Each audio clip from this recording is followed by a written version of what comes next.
After a year on hiatus, the Assassin's Creed franchise returns, refreshed in all areas, and that includes its technology. We hope to bring you more about the game's technical foundation soon, but what's clear is that materials, animation and motion capture have been pleasingly improved, while image quality moves on to the next level. Draw distances are further extended with less pop in all the better to service an in-game world 4x the size of Black Flag's, while lighting is on another level. Meanwhile, PlayStation 4 Pro support looks solid enough, hinting at even better things to come for Xbox One X. In terms of the game aesthetic, we're looking at a massive revamp compared to Unity and Syndicate, and Ubisoft has allowed the respective console GPUs to flex their muscles as much as possible. The days of the 900p parity between base PlayStation 4 and Xbox One in AC titles are over. Dynamic resolution is deployed on all systems, and this produces large variations in results. The standard PS4 spends most of its time at native 1080p, with just small drops beneath, while Xbox One is more aggressive with its scaling. We've only had limited time with the Microsoft code so far, but we've noted 792p, 864p and 900p pixel counts. All eyes are on PlayStation 4 Pro, however, especially when factoring in the imminent arrival of Microsoft's new console. The boost here varies according to the complexity of the scene, with variations between 1350p and 1584p measured during our tests so far. Does Assassin's Creed Origins use checkerboarding? The bulk of the evidence suggests no. However, infrequent edge cases, particularly on the feathers of Senu, Bayek's Eagle Chum, show the same kind of edge cross-hatching we saw on the E3 trailer, which was apparently running on Xbox One X hardware. We hope to hammer down this detail soon. While the presentation of Assassin's Creed Origins is undoubtedly softer than native by quite a chalk, something upcoming comparisons with the PC version should confirm. All versions of the game are solid, with very little edge shimmer or other aliasing artifacts. The smart money would be on a temporal anti-aliasing solution here, which is deployed on all systems. Ubisoft has aimed for a very natural-looking, organic world in Origins, with lots of grass, plants and foliage. The effect would be compromised severely by pixel popping on these elements, but consistency and motion is excellent overall.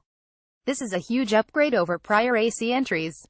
Our first look at graphics and performance on the PlayStation 4 and Pro versions of Assassin's Creed Origins. However, the byproduct of temporal AA is the softness it adds to the image, which begs the question of just how much of an upgrade there is between base PS4 and Pro. After all, titles with similar anti-aliasing techniques, such as Uncharted 4, Titanfall 2, and the revamped Skyrim, look rather similar between systems to the untrained eye, even with the resolution differential factored in. Assassin's Creed Origins is similar in this regard, but PlayStation 4 Pro owners lose some of the softness in the image and gain clarity as the resolution scales up. More detail is clearly resolved on the supercharged console. Texture filtering doesn't seem to be increased, but the extra resolution offers more sampling data, resolving into even more detail, occasionally producing big improvements in the detail level. Sawtooth edges are few and far between in this game owing to the temporal anti-aliasing technique, but where they do occur, there's a clear jump in fidelity as we move up the console power ladder. The title's visual feature set is essentially identical across all platforms. There are the same core art assets, identical anti-aliasing and very similar effects work and shadow quality. Very early tests on Xbox One possibly suggests that extreme distance detail may be slightly cut, but otherwise, there's very little to tell each version apart. Ubisoft clearly doesn't want to shortchange any user. Beyond that, the question is the extent to which performance holds up across each piece of hardware. Dynamic resolution is present across all platforms. The Pro operates roughly between 1350p 1584p depending on scene complexity. It doesn't pass for a 4K presentation, but the image does appear clearer and more detailed than on base PS4. Image quality holds up well on PS4, with games spending much of the at 1080p or just a touch below. The Xbox One version is visibly softer, with resolution ranging from around 792 to 900p. While the level of texture filtering is identical across all platforms, the increase in pixel count on the Pro allows for more samples to be used when blending maps. Notice how the ground and rock appear clearer in this scene as a result.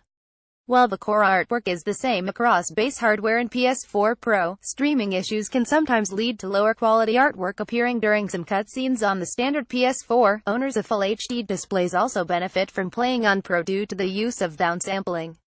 This provides a boost in clarity and detail across the scene, particularly in moments where resolution dips just below 1080p on base PS4. As always, 30 frames per second is the target frame rate for Assassin's Creed, the exception being the non-patched on-disk code for Unity. This runs at an unlocked frame rate, which we're looking forward to testing on Xbox One X. By and large, the dynamic scaler does its work well here, ensuring consistent, level performance for a lot of the experience, with no frame pacing issues. However, it's by no means a completely clean bill of health. Regardless of system, frame rate can buckle a touch in heavier scenes. Stutter intrudes as the solid 30 FPS line is broken, whether it's down to foliage, NPC count, or just general detail.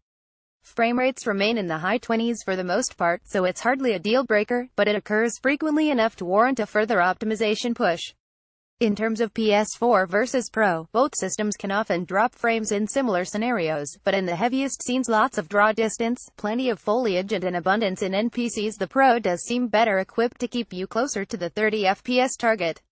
The fact it can't lock to the target throughout is a little disappointing though. Cutscenes are an area that really let the game down. Performance tanks in many engine-driven cinematics, resulting in a wobbly 20-25 FPS readout regardless of the PlayStation hardware you're using. In some scenes, PS4 Pro is slightly faster, but across the sample of scenes we tested, the base hardware seemed to have a small advantage. But in all honesty, neither PlayStation equips itself well here. Gameplay is where it matters though, and in this respect, while both PS4s are similar, the Pro seems better equipped to handle the harder scenes. It's early days with Xbox One testing. We've literally only had a couple of hours to run through gameplay, pick out some stills and run a few clips through our performance analysis tools. However, initial results suggest that the base Microsoft hardware doesn't quite match its PlayStation 4 equivalent.